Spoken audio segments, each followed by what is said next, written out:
Gracias, gracias. Bueno, hermanos, hermanas, jóvenes, primeramente para quienes estaba programada esta conferencia y todo el resto de los hermanos y hermanas que son totalmente bienvenidos, por supuesto. Es un gusto verles, a los que puedo ver, y saber que están ahí al otro lado de la pantalla. Vamos a continuar con nuestra lectura en Mateo capítulo 16. Y ayer estábamos viendo este pasaje tan conocido, pero tan necesario, ¿verdad? Si tuviéramos que elegir quizás entre un top 10 de pasajes para poner y pegar en la puerta o en el muro, quizás este debería estar ahí. El Señor, una vez que Pedro ha hecho esta gran confesión, él comienza a anunciar la necesidad de ir a Jerusalén, de padecer mucho, dice el versículo 21, de padecer mucho de parte de los ancianos, principales sacerdotes, los escribas, ser muerto y resucitar al tercer día. Entonces Pedro dice, tomándole aparte, ¿verdad? Eso todo lo vimos ayer, tomándolo aparte, comenzó a reconvenirle, reprenderles, un vocablo bastante fuerte, diciendo, Señor, nunca esto acontezca. Ten compasión de ti, podría ser una manera de entenderlo. En ninguna manera esto te acontezca, quizá podríamos leerlo, de ninguna manera esto te va a ocurrir. ¿Ya? Esto no te va a pasar, de ninguna manera. La reacción del Señor deja en evidencia que la buena intención, si es que Pedro tiene una buena intención aquí, pero deja en evidencia que su buena intención no está alineada con el plan de Dios. La buena intención de Pedro, de hecho, está alineada con el enemigo, está alineada con Satanás. El Señor le dice, quítate delante de mí, Satanás, me eres tropiezo, porque no pones la mira en las cosas de Dios, sino en las de los hombres. La razón por la cual Pedro dice lo que dice en las palabras del Señor, la razón por la cual Pedro dice lo que dice es porque su perspectiva está equivocada, es porque su mente está puesta en otra parte, es porque sus expectativas, su perspectiva, su cosmovisión, lo que hace que determine la manera en que vive, eso no está puesto en Dios. Está puesta en las cosas de los hombres. No ponen la mira en las cosas de Dios, sino en las cosas de los hombres. La palabra cosas no está en el original porque el griego tiene algo muy, muy interesante que usando un artículo uno puede hacer de todo eso una especie de sustantivo, ¿ya?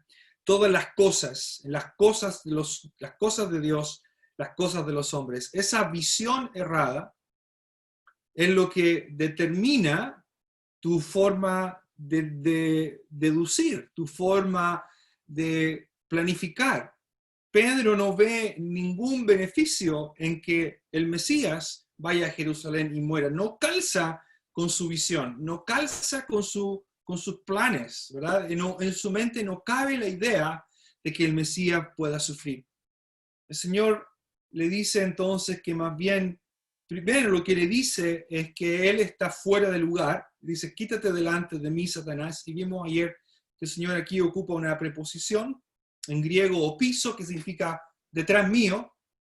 Es la preposición que el Señor ocupa cuando lo llama, ¿verdad? Venid en pos de mí, venid detrás mío. Esa es la idea. No sé por qué la Reina Valera lo traduce delante de mí. Y dijimos que la palabra Satanás puede ser una referencia al diablo, ¿verdad? O simplemente puede estar usándose en el sentido hebreo del vocablo que significa adversario. Ambas cosas pueden ser posibles y trabajan también en la misma dirección, porque claramente Satanás es lo que hace es oponerse al plan de Dios.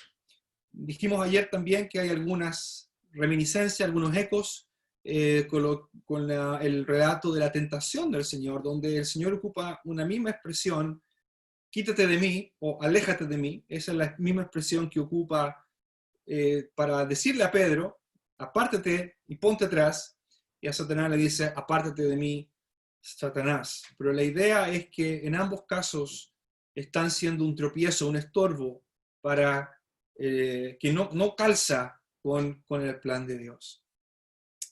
Y bueno, aprendimos ayer que muchas veces nosotros hacemos exactamente lo mismo, ¿verdad? Nos ponemos en el lugar donde no tenemos que ponernos, ¿verdad? Nuestro lugar no es delante, sino detrás. Nuestro lugar es seguir al Señor. Lo que viene ahora entonces es un recordatorio del Señor a sus discípulos. Hay algo de esto que Él ya ha mencionado, por ejemplo, en el capítulo 10 de Mateo.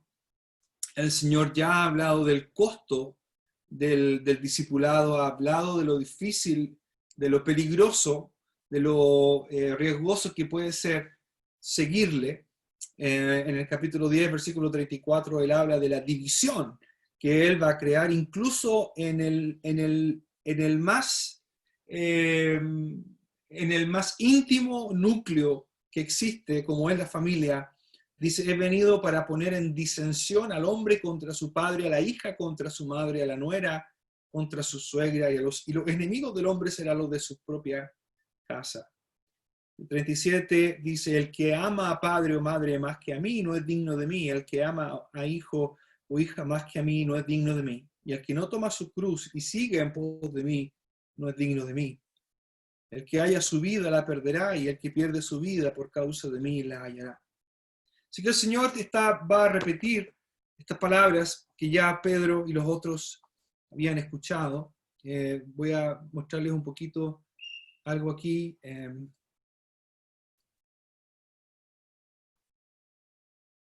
No es eso lo que quiero mostrar. No es lo que quería mostrar. Ok. Aquí está nuestro relato del versículo 21 al 28.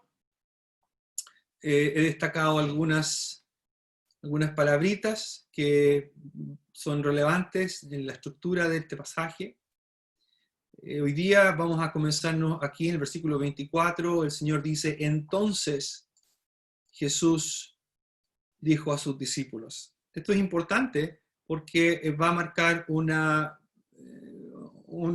pequeño giro en el sentido de que ahora el Señor se dirige a sus discípulos y Él va a repetir, va a restablecer las condiciones del discipulado, las condiciones de alguien que quiere seguir a Jesús. Y el versículo comienza así, si alguno quiere venir en pos de mí, y noten ustedes que el vocablo entonces en pos de mí es el mismo vocablo delante, ¿ya? Es la misma preposición en griego, opiso, ¿ya?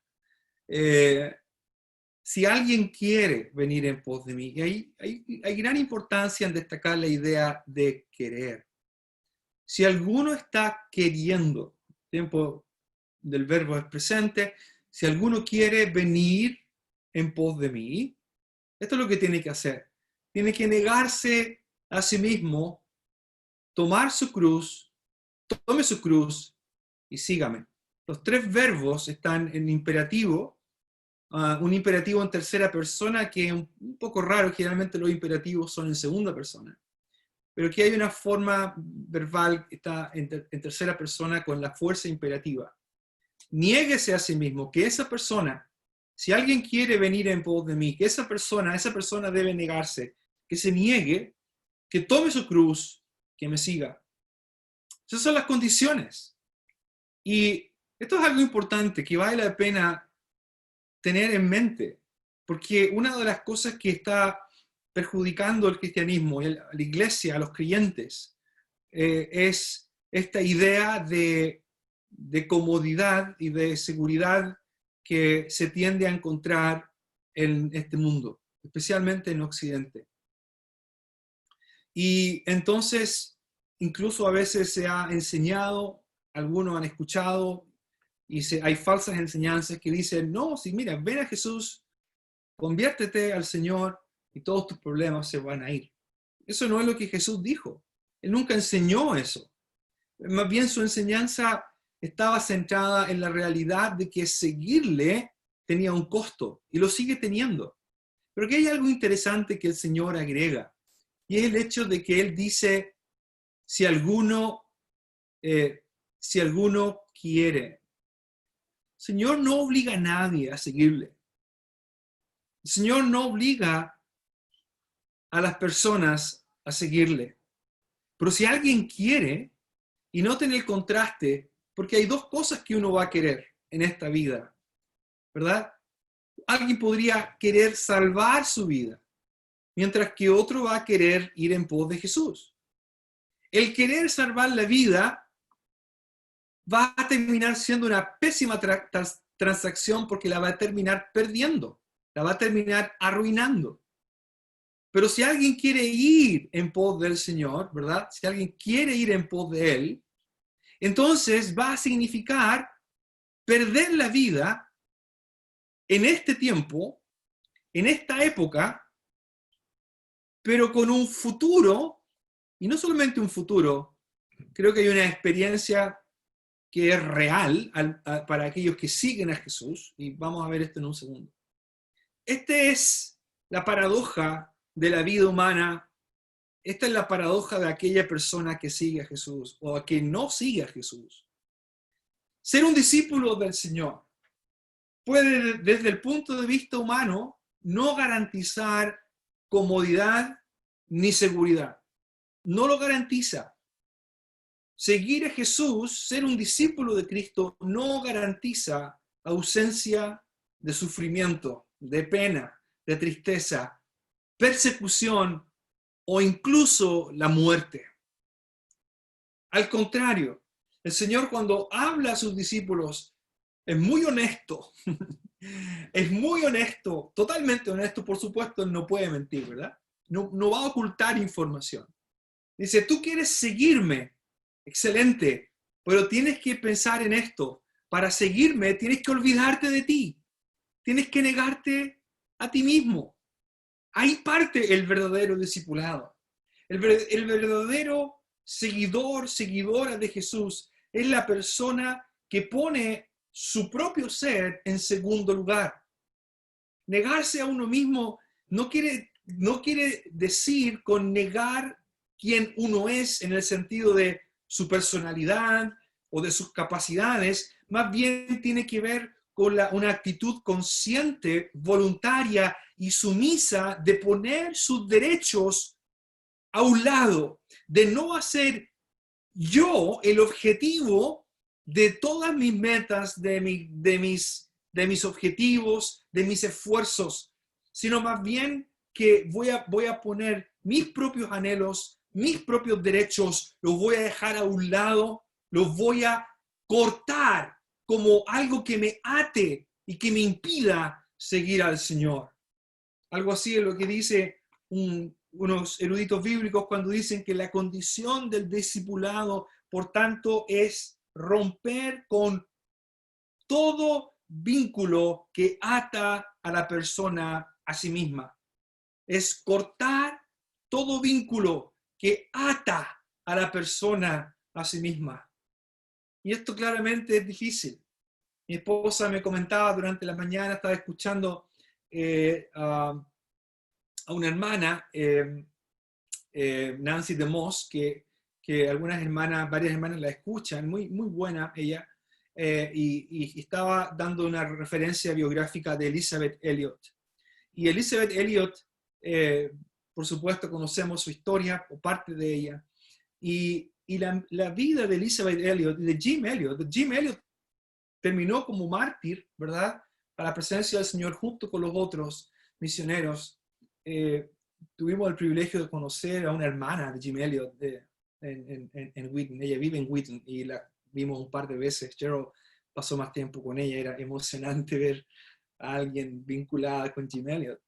Y Elisabeth Elliot y Jim Elliot sabían que su vida estaría determinada por el sufrimiento. Y de hecho creo que cuando ellos se casan, conversan en un cementerio, ahí en Wheaton, están conversando y de pronto se dan cuenta que hay una cruz en medio de la sombra. La luna, la luz de la luna proyecta una sombra en ese cementerio y hay una cruz justo en medio de ellos dos. Y Elisabeth Elliot contaba a través de Nancy DeMoss en este podcast, hablaba de cómo ella vivió toda su vida sabiendo que al ser cristiana, al tener un compromiso constante con el Señor, implicaba estar sujeta a sufrir. Y eso es la primera condición. La primera condición es que una persona deje de pensar en uno mismo como el principal objetivo. En otras palabras, el negarse a sí mismo significa que rindo todos mis derechos, y los pongo a un lado, los corto de mí. Y lo que hago al poner a un lado esos derechos en las palabras del Señor, lo segundo que hace es tomar una cruz. Y tomar una cruz, ¿verdad? La cruz era la manera más vergonzosa y dolorosa de morir. No solamente era una muerte dolorosa desde el punto de vista físico, era una gran ignominia, era una muerte pública. La persona llevaba su cruz, caminaba sentenciado a muerte y caminaba por las calles de la ciudad. Esta es la clase de muerte que por supuesto el Señor experimentó. Pero el Señor aquí está hablando de la clase de compromiso que cada creyente tiene con Él. La clase de compromiso que asumimos cuando decimos, Señor, quiero seguirte. Señor, quiero servirte. Señor, quiero ir donde tú vayas. Y el Señor dice, muy bien, yo no te estoy obligando. Si alguno quiere venir detrás mío, está bien, pero tiene que saber esto. Tiene que negarse a sí mismo. Ya no eres tú, como dirá el apóstol Pablo a los Gálatas capítulo 2, que estamos estudiando los martes. Ya no vivo yo, mas vive Cristo en mí. Y no solamente eso, Pablo dirá, estoy juntamente crucificado. Tome su cruz, dice el Señor, y sígame. Sígame. Esta es la vida del discípulo. Esta es la vida del hombre y la mujer que voluntariamente y conscientemente deciden seguir a Jesús. Yo no sé cómo es nuestro grado de compromiso, no sé cómo es nuestro discipulado realmente, cómo se ha expresado. Sería bueno que tú te preguntaras y que nos preguntáramos todos nosotros, ¿de qué manera hemos expresado una negación del yo en nuestra vida? ¿Cómo has expresado tú? ¿De qué manera lo has hecho? ¿De qué manera has expresado, Señor, no yo, tú? Se puede ver eso en tu vida. Se puede ver de manera práctica. Hay una evidencia, ¿verdad? Su hermano Luis nos hablaba de Proverbios 31 y él hablaba de la vida sabia, la que se caracteriza por la sabiduría, ¿verdad? Tiene un costo. Tiene un costo. Y si puedo agregar algo, no que le falte nada al mensaje, estaba excelente el mensaje de mi hermano Luis, como siempre. Interesante que Proverbios en la Biblia hebrea viene justo antes de Ruth, y Ruth es la única mujer en la Biblia que es llamada Eshet Hayil, una mujer sabia, una mujer noble, una mujer valiente. Y eso es lo que ella hace. Ruth encarna la sabiduría, trabajando, haciendo por otros, sacrificándose por otros, llevando honra a su esposo en las puertas. Interesante cómo Ruth replica el vocabulario de Proverbios 31. Y solamente para decir eso, que la sabiduría y la vida cristiana, la sabiduría y una vida de discipulado van de la mano. Es el mismo camino. Es el camino de la sabiduría, es el camino angosto, es el camino de seguir a Jesús, es el camino donde ya no dependo de mis capacidades, de mis pensamientos. Eso es lo que dice Proverbios 3. Fíate de Yahvé en todo tu corazón y no confíes en tus propios pensamientos, en tus propias capacidades. No hagas de ti el centro de sabiduría, de conocimiento. No hagas de ti el objetivo de esta vida. Más bien, seguir a Jesús, al igual que el camino de la sabiduría, implica que yo me corto de mí mismo, corto todo aquello que me impide seguir al Señor de la manera en que Él quiere que yo lo haga. Eso es poner la mira en las cosas de Dios. Eso es poner la mira, eso es poner la mente en las cosas de Dios, que era el problema de Pedro. Pedro, tú estás poniendo el pensamiento y la mira no en las cosas de Dios, sino en las de los hombres. Tu evaluación es puramente humana. Tus objetivos son puramente humanos, son temporales, son pasajeros, son solo para este tiempo. El camino de la sabiduría, el camino del negarse a uno mismo, como vamos a ver en las palabras del Señor, puede ser un camino que a ojos de los demás parezca una pérdida, pero que trae una clase de recompensa, de la cual también ya hemos escuchado, trae una clase de recompensa que no se compara con lo que uno podría ganar acá. Si alguno quiere venir en pos de mí, niéguese a sí mismo. Y creo que el fracaso de nuestra vida cristiana, hermanos y hermanas, la mayoría de las veces tiene un solo responsable: el yo. Le echamos la culpa a todo el mundo. Le echamos la culpa a un montón de cosas. Pero si somos honestos, vamos a darnos cuenta de que el fracaso o los fracasos que hemos experimentado como creyentes siempre tienen la misma o el mismo denominador común: el yo. El autolamentarnos, el llorar por nosotros mismos, el ver que nuestras expectativas no se han cumplido. Pero decíamos ayer, Dios está preocupado más de nuestro carácter que de nuestro bienestar físico o temporal en esta tierra. Negarse a uno mismo entonces significa que uno se olvida de hacer de uno mismo la prioridad, el objetivo, la gran meta. Más bien eso lo dejo a un lado y tomo y asumo una cruz.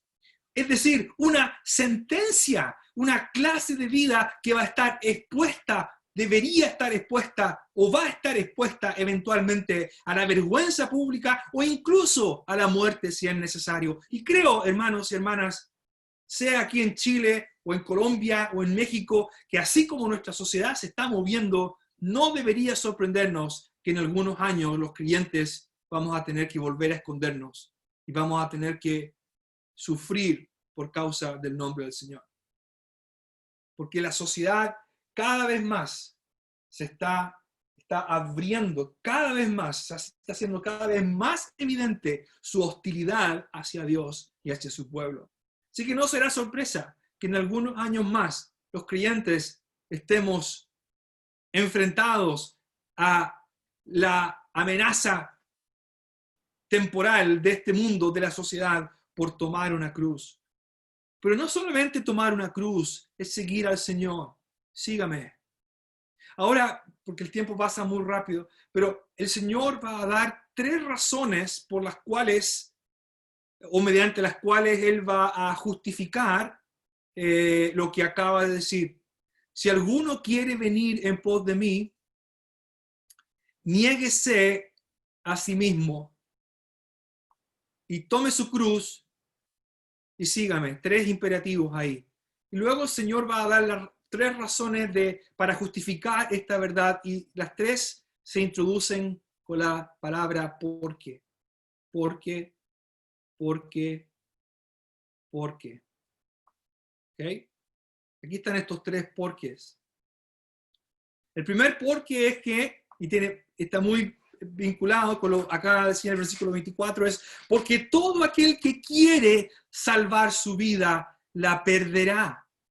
Y todo aquel que pierda su vida por causa de mí la hallará. Versículo 25 es una especie de proverbio, ¿ya? Que funciona paralelamente como una forma de un quiasmo, ¿verdad? Con ideas paralelas, pero que se cruzan entre sí. Es muy fácil de recordar, ese es uno de los propósitos de estos aforismos, ¿verdad? Todo el que quiere salvar su vida la perderá. Todo el que pierda su vida, y aquí el Señor dice algo que es muy, muy importante: todo aquel que pierda su vida por causa de mí. Por causa de mí. Esto es algo que el Señor agrega a este aforismo del versículo 24. Todo el que quiera salvar su vida. He puesto la palabra vida en el mismo color porque es la misma palabra, ¿verdad? En griego, la palabra vida aquí es la palabra psuje. Aquí está, para los que saben griego, ahí está psuje. Y está de nuevo el versículo 26, psuje, que se traduce alma. ¿Okay? Todo aquel que quiera salvar su alma, su vida, la perderá. Y todo el que pierda su alma, su vida. Porque ¿qué aprovechará al hombre si ganare todo el mundo y perdiere su alma o su vida? ¿Qué recompensa dará al hombre por su alma o por su vida? ¿Okay? Es la misma palabra. Porque todo el que quiere salvarla, evidentemente eso es lo que Pedro quiere hacer, ¿verdad? Pedro quiere salvarle la vida al Señor. Señor, esto que ten compasión de ti, esto no te va a pasar. De ninguna manera, Señor. Decíamos ayer que Pedro ocupa una negación muy, muy enfática. Ahí está, dos palabritas juntas, me.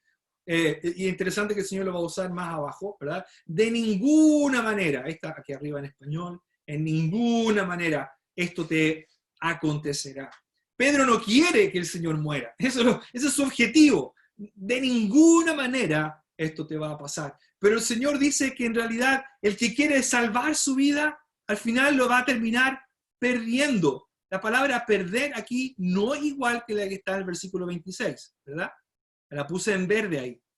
Aquí la palabra perderá, o el verbo perderá, es el verbo griego apoliumi, que a veces se puede traducir también como arruinar, algo que se arruina, algo que se pierde, algo que se desgasta. La idea es destruir, algo que se arruina o se destruye. Es probable aquí, creo yo, por el lenguaje que el Señor ocupa, que la idea de vida, escatológicamente hablando, está presente, la idea de el más allá, lo que viene después de la muerte. Me parece que la idea está aquí incluida. Pero también la manera en que el Señor ocupa el lenguaje creo que tiene mucho que ver con el aquí y el ahora. Es decir, la clase de vida que uno tiene. La palabra psuje en griego no solamente tiene que ver con una parte interna, la palabra psuje muchas veces habla de la totalidad de la persona, todo lo que la persona es, tanto interiormente, sus emociones, su intelecto, en fin, la totalidad del ser, la totalidad de la persona, incluso físicamente hablando puede estar incluida esa idea. En Primera de Pedro dice 8 personas fueron salvas, 8 almas fueron salvadas durante el diluvio. Aquí lo importante,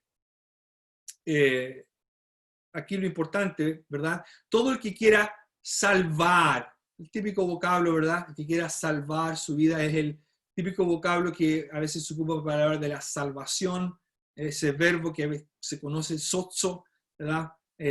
Salvar. Todo el que quiera salvar su vida, todo aquel que quiera salvar su vida por no seguirme, todo aquel que quiera evitar el llevar una cruz, el negarse a sí mismo, tomar una cruz y seguirme, esas personas que ven demasiado riesgoso, ¿verdad? Aunque el Señor dijo en el capítulo 10, dice, no temáis a los que matan el cuerpo, después que hacen eso nada más pueden hacer, más bien temen a aquel que tiene poder para matar y enviar el alma al infierno, como en el capítulo 10. Aquí entonces la idea es todo aquel que quiere salvar el pellejo, diríamos nosotros, ¿verdad? Todo aquel que quiere librarse de cualquier clase de amenaza en este mundo, lo que realmente va a ocurrir es que va a perderla. Va a perder. Va a perder, va a arruinar, va a destruir algo tan precioso como es su vida. No se va a cumplir, sus expectativas no se van a cumplir, su mentalidad está puesta solo en lo humano, solo piensa en este mundo, solo piensa en esta tierra y solo piensa en sí mismo. Y entonces no quiere pensar en sufrir, no quiere pensar en padecer algo por causa del cristianismo o por causa de seguir a Jesús y dice, ¿sabes, Señor? Yo prefiero no seguirte, me voy a enfocar en mi vida, prefiero salvarme de eso. El Señor dice, eres libre de escoger, pero lo que vas a hacer es que vas a arruinarla, la vas a perder la vida. Y todo lo contrario ocurre en el versículo 25 cuando dice, y todo aquel que pierde su vida, la misma palabra de aquí, ¿verdad? Perder aquí, perder acá, apoliumi, el verbo, y todo el que pierda su vida, pero dice, el Señor dice, es por causa de mí. No es por causa de ti, no es por una causa política, no es por una causa ideológica, es por causa de mí. El Señor dice, la hallará. La hallará. Ahora, aquí hay algo muy interesante. Este aforismo del versículo 25, ¿verdad? Una especie de proverbio que trabaja en paralelo, es muy, muy parecido, pero hay una pequeña diferencia. El Señor dice aquí que quiera salvar su vida. Pero luego dice, todo el que pierda su vida por causa de mí, no dice la salvará. ¿Se dan cuenta? Dice, la hallará. Ahora, es posible que hallar y salvar estén funcionando como sinónimos en este paralelismo. Es muy posible que eso sea así.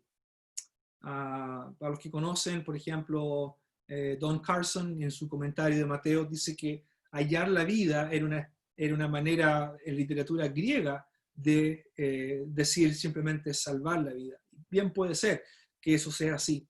Pero acuérdense que la escritura ha sido escrita hermosamente, con mucha habilidad, no solo guiado por el Espíritu, inspirado por el Espíritu, pero también con mucha belleza y con mucha sabiduría literaria y estéticamente muy, muy brillante. Y es posible también que aquí la idea de hallar sugiere no solamente salvar, sino la idea de salvar con propósito.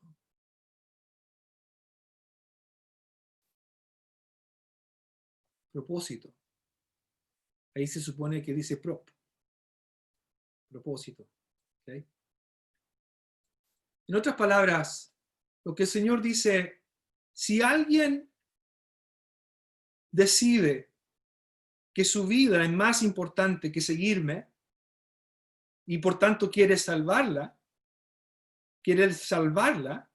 lo que va a traer esa persona para sí es pérdida, es ruina, destrucción.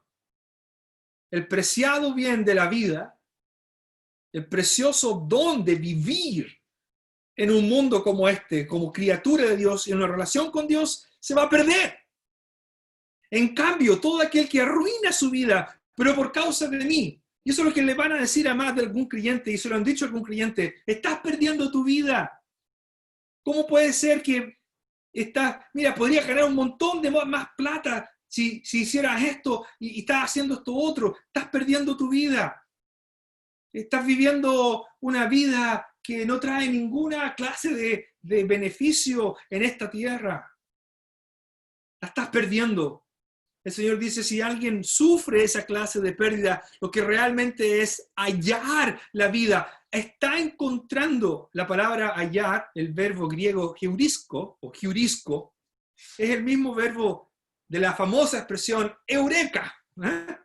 Eureka. Eureka es el mismo verbo, heurisco, eureka, es el tiempo, es el mismo verbo, pero en tiempo perfecto en griego. Aparece en Apocalipsis 3, cuando el Señor dice, he hallado tus obras, o no he hallado tus obras perfectas delante de ti. Aparece solamente 2 veces conjugado de esa manera. Pero eureka, si alguien no sabe, ya no puedo ayudar más, esto es cultura general, ¿verdad?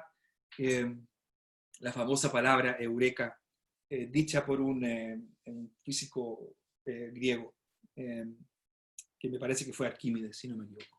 El Señor dice, el que pierde su vida por causa de mí, realmente encuentra su vida. Encuentra el propósito por el cual está aquí. Y creo que una de las cosas, uno de los descubrimientos más grandes que tú puedes hacer como ser humano es saber por qué estás aquí, para qué fuiste creado, para qué Dios te salvó, para qué Dios te dio lo que te está dando, para qué Dios te ha guiado de la manera que te ha guiado, para qué Dios te ha puesto los recursos que tienes en tus manos, el conocimiento que tienes en tu mente, para qué estás aquí.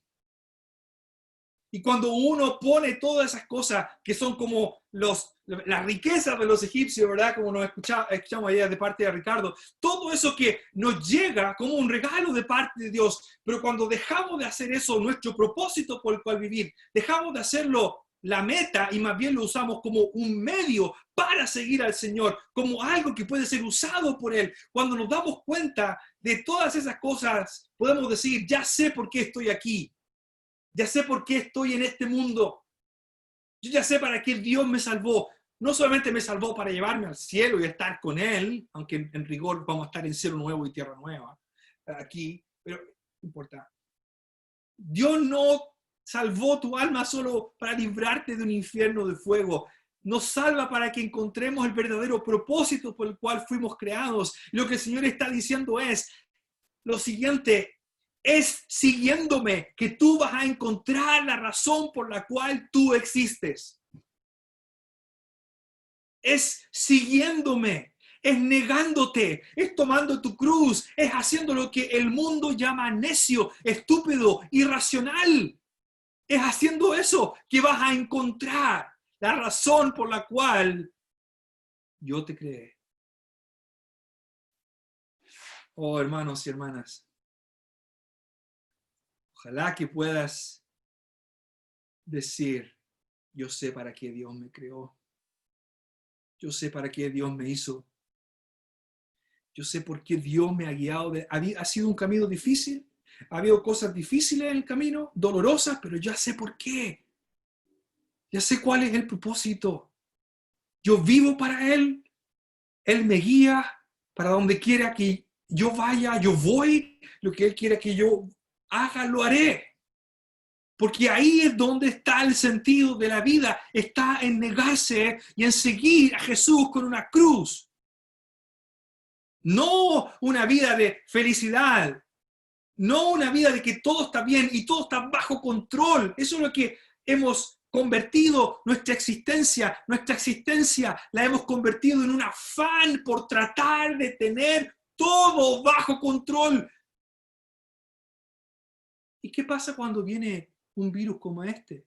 ¿Y qué pasa cuando viene una enfermedad que nadie vio venir? ¿O qué pasa cuando un sistema tan estable, políticamente hablando, económicamente hablando, todo se desestabiliza, todo se va, como dice mi cuñado, todo se va a la porra, ¿verdad? Todo se fue, todo se fuma, todo se va. Y todo lo que yo pensaba, todo lo por cual tanto luché, lo pierdo en un día, lo pierdo en una hora. Todo lo que por tanto me esforcé y puse de lado al Señor y puse de lado a mis hermanos y puse de lado sus planes, porque yo no quiero esa vida, yo quiero vivir para mí, quiero disfrutarlo ahora. Y termina diciendo, como dice el Señor en el versículo 26, el segundo ¿por qué? Porque ¿qué aprovechará al hombre si ganare todo el mundo, pero pierde su alma o pierde su vida? Por eso creo que aquí el lenguaje no solamente habla de algo escatológico, sino que tiene que ver con una clase de pérdida que alude a lo comercial.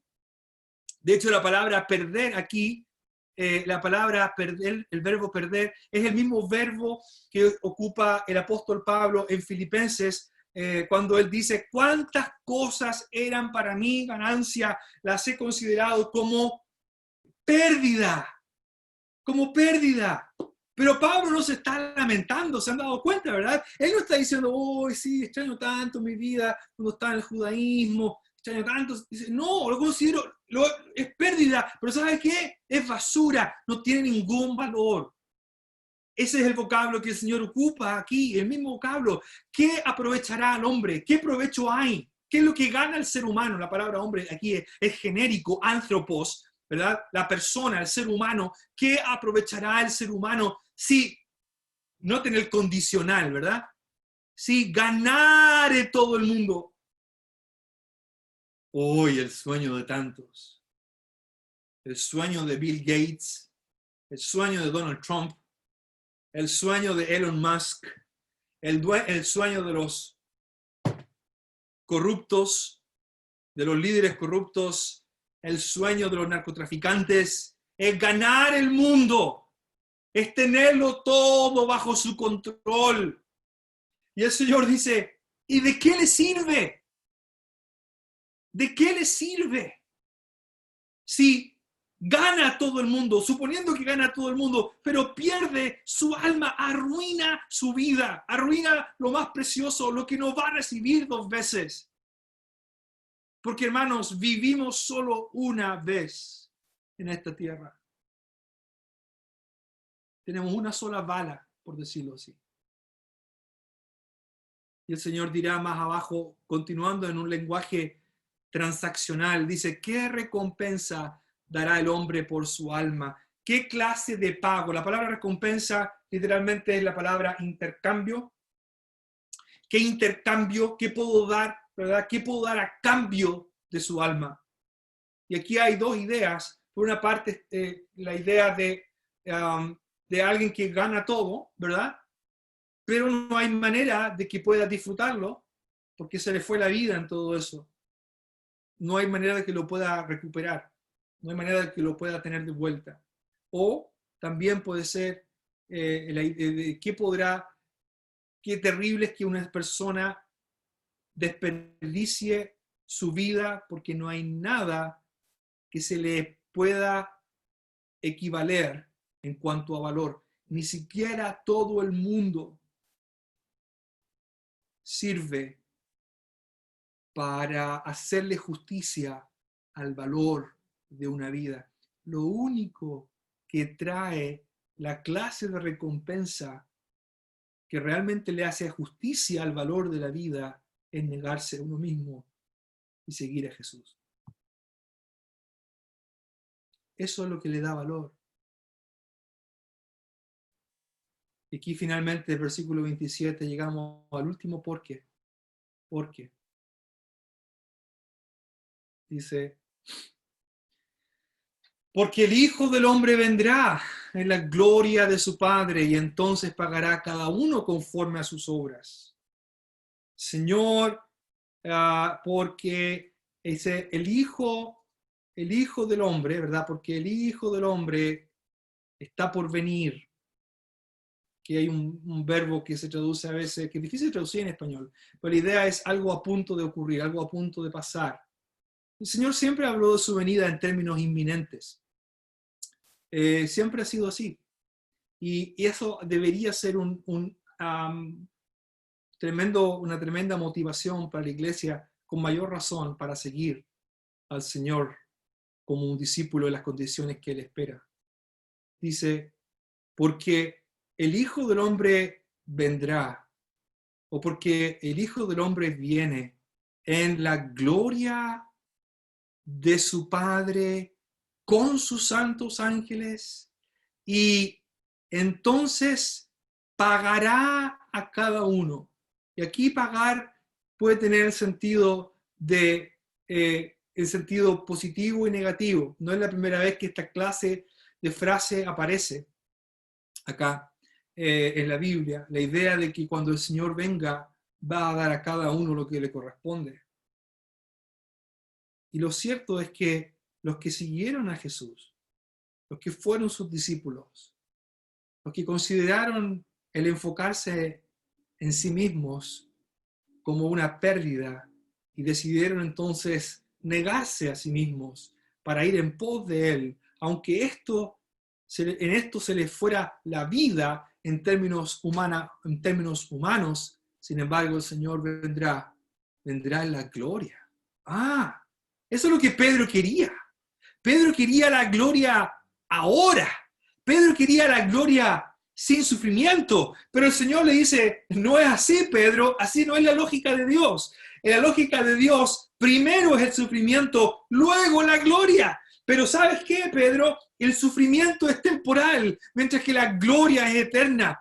aquellos que no quieren ser discípulos de Jesús porque consideran su vida demasiado preciosa para negarla y tomar una cruz sobre sus hombros, se van a dar cuenta con terrible, con espantosa tristeza y desesperación que su transacción fue un fracaso, que su transacción fue una pérdida. Se van a dar cuenta que le dieron más valor a algo que no podían retener. Esto fue lo que Jim Elliot dijo, ¿verdad?